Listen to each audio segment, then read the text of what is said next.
I'm Nick Logan from VoicePrint Fredericton. For this special broadcast in honor of the United Nations Day of Persons with Disabilities, I visited the Charlottetown office of the Prince Edward Island Council of People with Disabilities. For the last 9 years, the council has toured schools across the province with its around-the-block theatre company, teaching students about disability awareness and spreading a message of inclusion. Over the next half hour, I'll speak with Executive Director Marcia Carroll and Program Facilitators Scott Parsons and Kerry Duggan. Scott, I'll start with you. This program sounds absolutely fascinating. What can you tell us about it? Around the Block program is a program that is a life skills program for youth between 15 and 30 years of age. And as well, we do have a puppet show that we tour around the schools in Prince Edward Island that is talks about how you treat people with disabilities, issues of inclusion, and about not bullying in the schoolyard. Marcia, why was it decided to use puppets? We originally had heard about the puppets and saw the puppets and thought that they would be something that we should own and have on P.E.I. So the research was done. We were able to partner with a service club here in Charlottetown, and they purchased the puppets for us originally. Do you mind my asking, how costly are these puppets? The puppets can run anywhere from $1,000 to $4,000, depending on the extent of the disability or the particular how difficult the design is of the puppets. So they're expensive, and but they're worth it. I mean, we've had our puppets for a long time, and they hold up really good. And they come, you get your puppet and you get your script. So in theory, you would never have to write another word. You could just go out with a message of that puppet. So. It was thought that puppets were a nice, non-intrusive and non-threatening way to impart the messages to youth that we were trying to impart to the young kids in the schools. And puppet show seemed like a good thing to do. We have this one puppet here who is from a company from America called Kids on the Block. And we have Kids on the Block puppets, and all the Kids on the Block puppets come with a script that addresses disabilities. So we have Mark Riley here. He's one of the Kids on the Block puppets, and we have to use the scripts that come with that particular puppet. Now, we have other puppets that we can do anything with because they aren't Kids on the Block puppets, but we keep the two puppets separate. Like we have four Kids on the Block puppets, and we do the Kids on the Block scripts with those puppets. Then we have 4 other puppets that were made by a friend of ours who used to work with Jim Henson from the Muppets, and we use those puppets for very different scripts, and we don't mix the two because the Kids on the Block puppets are copywritten. With the audiences who watch this, what do you see from them? Like, what do you hear from them when they react to the show? Well, it's interesting that you ask that question because the pendulum has swung a little bit. Not a little bit, quite a bit. When we started 10 years ago, people were the participants and the audience were really, really almost. It's not like they never heard the message of inclusion. Certainly, there was students with disabilities in their schools, but they didn't realize the level of what inclusion meant. And that people with disabilities, are really just have a different level of ability. It doesn't mean that they can't be successful individuals. And, so you'd actually see the light bulbs come on in some of the kids' heads where they would actually get the fact that people with disabilities are just the same as everybody else. Where now it's almost the opposite, where some of the kids find it hard to believe that you would look at somebody with a disability as not a whole person or as not, they find it really hard to believe that was actually the attitude. And there's a different level of awareness out there, and there's certainly a different level of, I don't want to use, I guess the right word might be frustration or angst around the fact that there's not accessible services for all people. And that, that they just really can't understand that the people in power are still making decisions that are creating barriers for people with disabilities as opposed to removing them. And you can see that on the kids' face. That they'll actually say to us, why don't they build schools with no stairs? Because all the schools that were built in the 70s were those split-level schools that you go into. And you can just see them questioning, really, some of the decisions that were made, even just 30 years ago. So it's great to see. It's great to see that they are an enlightened bunch, and they're just so open. Like, some of the storylines, you could see the first few years that we did it, there would be, particularly with some of the older kids, that when they're really uncomfortable with something, they will snicker or laugh, and you could feel that rumbling of uncomfortableness go through the audience, where that doesn't happen anymore, because these kids are so used to diversity and so used to having people with disabilities in their lives and in their classrooms, that it's almost to the point now where you can see the little advocates rising up in their eyes, and they're saying, well, we need to do more.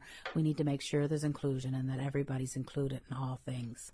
We get to see that, for instance, about 2 or 3 years ago, we were doing our skit about not bullying in the schoolyard, and I could see that in the audience, right at the end of the front row, was the local bully, and he was watching the puppet show and realizing that the super bully puppet character kind of represented him, and I could see him really thinking about what he was doing, and it was making him squirm a little bit, because he was the bully in the school, and I think he was realizing, you could pretty much see it on his face, him realizing that what he was doing was wrong, and him then trying to process that, and hopefully the teachers in his class would, be aware of that with him and help and talk with him about that.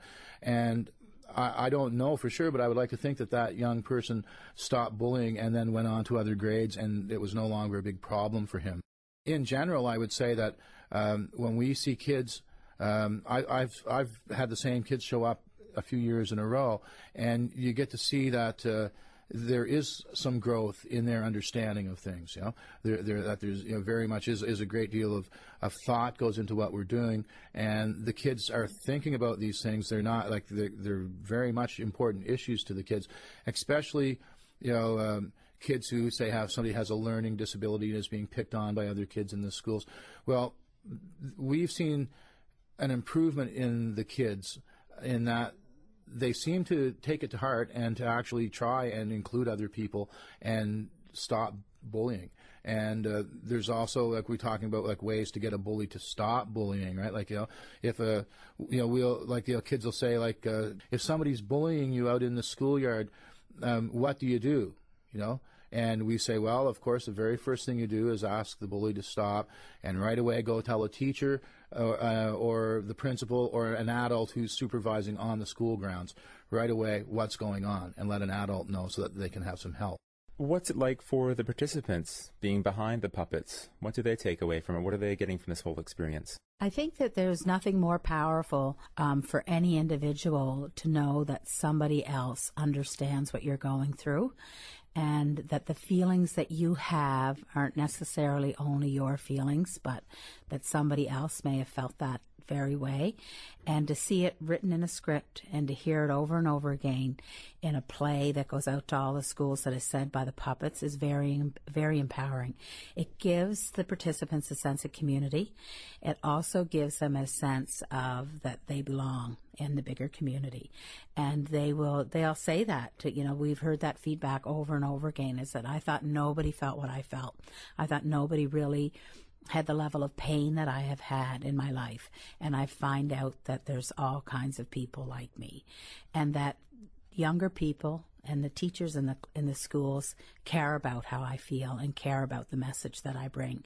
So it's very empowering for those individuals. It's also very empowering for them because people with disabilities very often are, sometimes they're the token person with a disability, or they're the person off to the side with the disability and they're not included.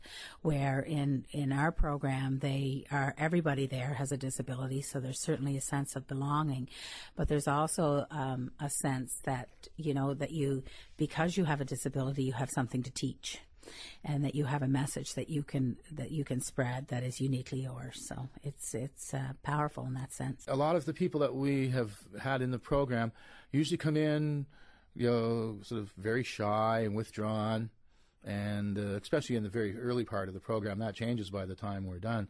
But in the very first part of the program, most people are coming in, they're very shy, very withdrawn, and pretty intimidated by a new group of people that they have to, become familiar with.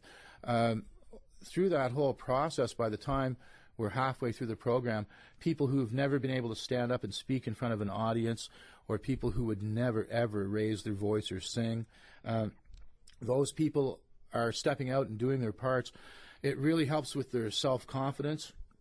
It's very much a confidence builder for them to be able to go and impart this good message to younger students.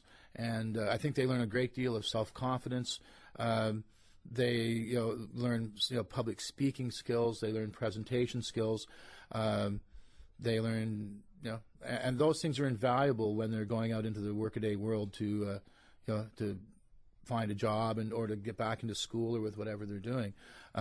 I've watched many people sort of as like first one hood will come off of their head, and then after a few more days the next hood comes off, and then a few days later the hat comes off, and then some of them will actually pop their heads out of their out of their coats and have a look at what's going on. So we get to watch people really grow and develop in the program, and we know our program's working because at the end of our day, when it's time for everyone to leave and go home, we pretty much have to shoo them out the door because they don't want to leave. They like the environment that we create. It's a very safe, accepting environment that we create where we rehearse for months, and we can't get rid of them. They don't want to leave. They're sticking around until we're going you guys have to get out of here now. But the kids will stay. And I've had people tell us that the Around the Block program was one of the best things that they've ever done in their life.